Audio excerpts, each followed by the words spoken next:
Okay, but once he learned it, he learned it. So again, he's very solid. Like whatever he's doing, whatever thought he has in his head it's very committed. It's very focused. It's very, none of those are quite the word that I'm looking for. Solid. Mm-hmm. He's like, once he knew that I could open this for him, and he confirmed that each time, we did it 3 times, and each time, the first time he worked on it on his own forever, then I showed him I could help him. The second time he worked on it on his own for a few seconds, and then was like, hey, can you help me? Mm-hmm. The third time he was like, oh, that's how I get the thing? Hey, can you give me the thing? Mm-hmm. So once he learns something, he's learned it, and he's going to go back to that. Once he's learned it's going to be successful for him, he goes back to that method. Yeah. He's not a puppy where I'm seeing a lot of experimentation at all. Mm-hmm. He's going to prefer the familiar, and he's going to prefer the tried and true routes.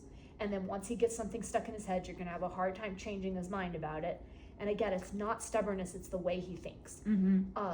Once he decides on a course of action, he's committed to it, and he's going to be hard to detract from it. But it could be also a good thing if you're Exactly. training, then Yep. he's gonna Yep. stick to it. Exactly. So that's what I was going to say next. That's Sorry. something that can, no, you're totally right. That's something that can either work for you or against you. So I highly recommend that you just start out from the beginning, recognizing that and making it work for you. So that means training the behaviors you want to see, and among them I would absolutely train a recall, and then reinforcing them heavily. Mm-hmm. So that becomes his go-to set of preferred methods to Mm-hmm. move through the world and live life, because that's what he's going to revert to quickly Mm-hmm. and easily.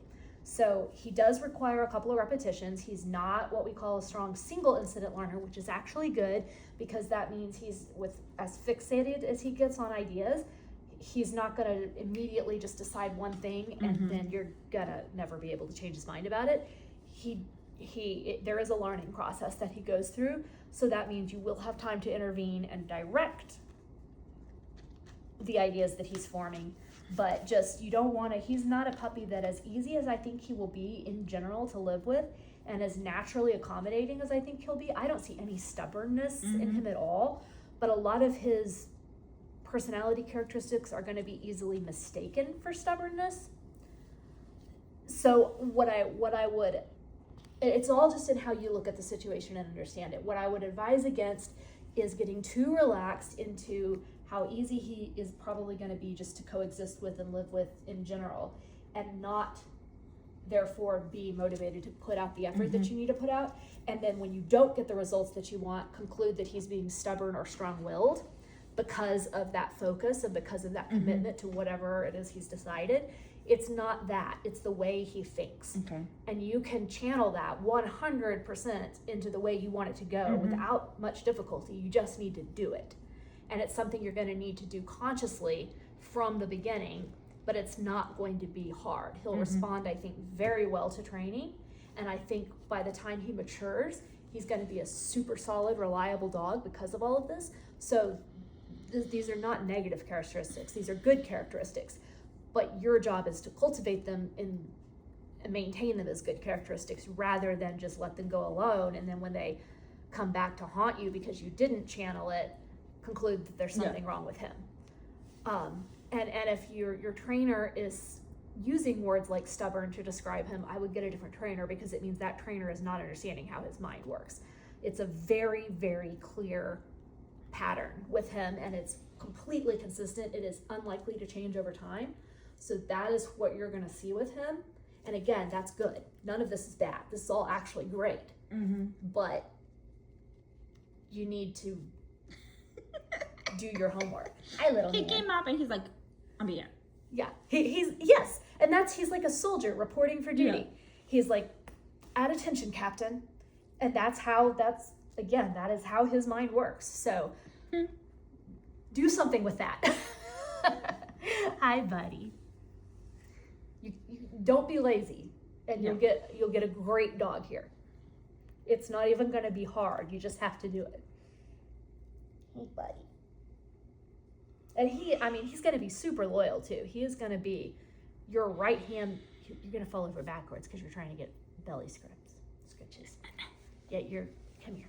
Let's go down here if you're going to do that. Here's the one. That's the one.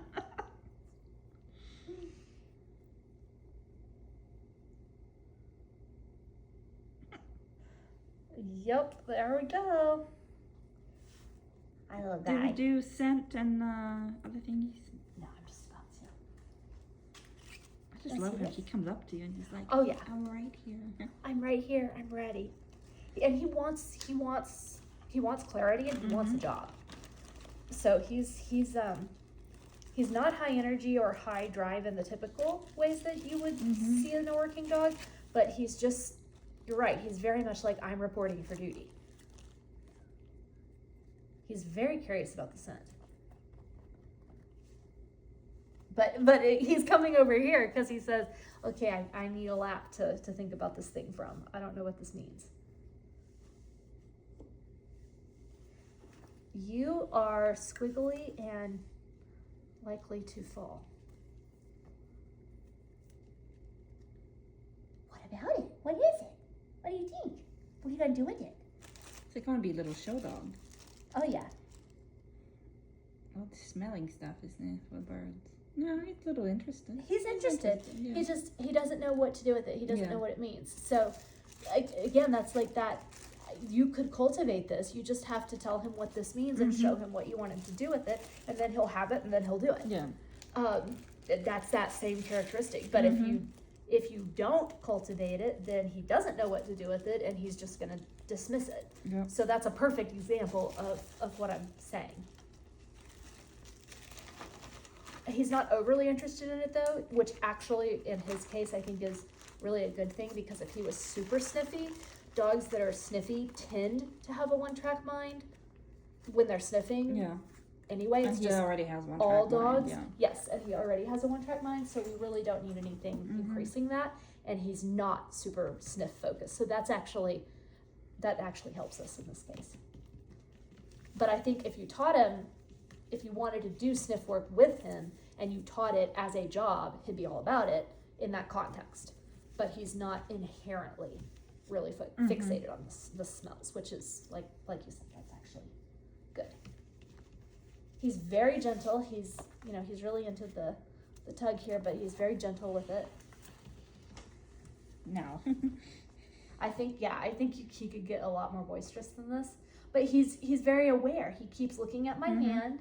He keeps experimentally mouthing my hand, and he's learning. He's testing. He's very cute. It's all about the interaction with me.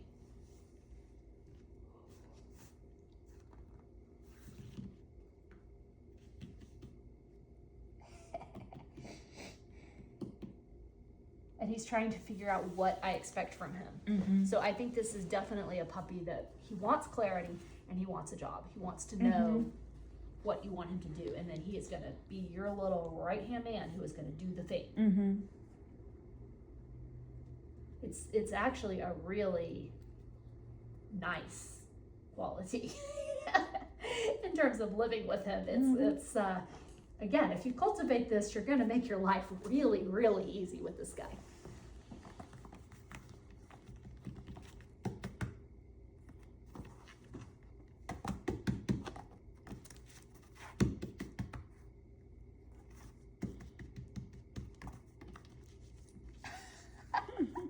I mean, even this game it's so, he's thinking. And there's just that question all the time. What does this mean? What does this do? Why are we doing this? That brain is going. What was that? What do you think about that? You can check it out. Good job, mister. Good boy. Good boy. Good boy. You did good. You did good, yeah. Yeah. So, again, you can see it right there. He wasn't scared of the thing, but he looked at me to say, what information, please? What do we do with it? What do we do with this? I touched it and showed him that he could go check it out. So, again, soldier reporting for duty. He walked up to it with a great deal of confidence and certainty and directness and sniffed it exactly where I had touched it, and then was like, okay, now I don't know what else to do with it. So then he came back and checked in with me again, and now he's moved on to other things. It's a really cool personality, actually. Yeah. And it's not one you see super frequently with poodles. Mm-hmm. So again, please take advantage of that and channel it, because it's so nice. There's so much potential for anything that you wanted to do there. Oh, what's this?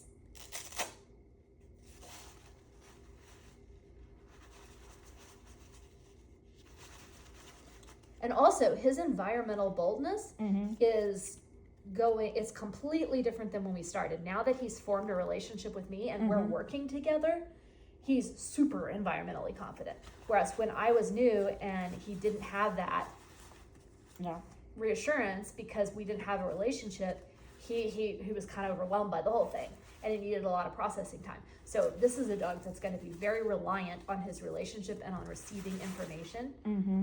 And again, clarity. He's going to like clarity about what is going on, what he's supposed to do, what are the things.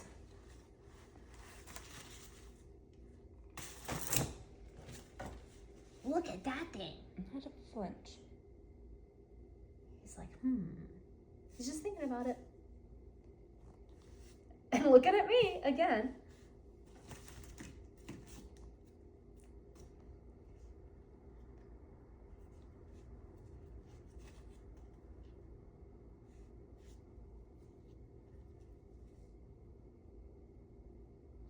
What do you think? Look.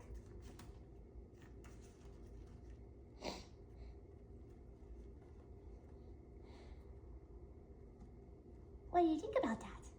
That a little overwhelming? What is that? He says, I don't like it. I've considered it and decided that I don't like it. Come check it out. I'm gonna push him just a little bit because I think if I go with him, we'll get a little more boldness. Here, hey, look. Look at this. Look at this. Good boy. Good boy. And I don't need him to interact with it. I just don't want him to have a negative association with it. And my guess is that as long as I'm right here with him, it may take him a second, but I mean, he's already bolder with it. As long as he's touching me. Good boy. Good boy. You're so brave. Look at you. He says, I don't know about it. Good job, mister.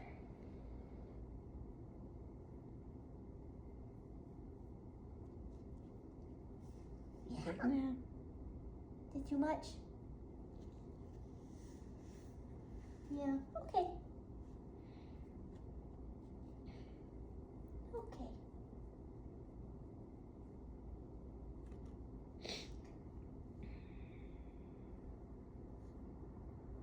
But he's clearly telling me that it's too much too. He's still communicating with me, and he's not melting down and running away. Yeah. So when it's a huge umbrella compared to this little bitty puppy.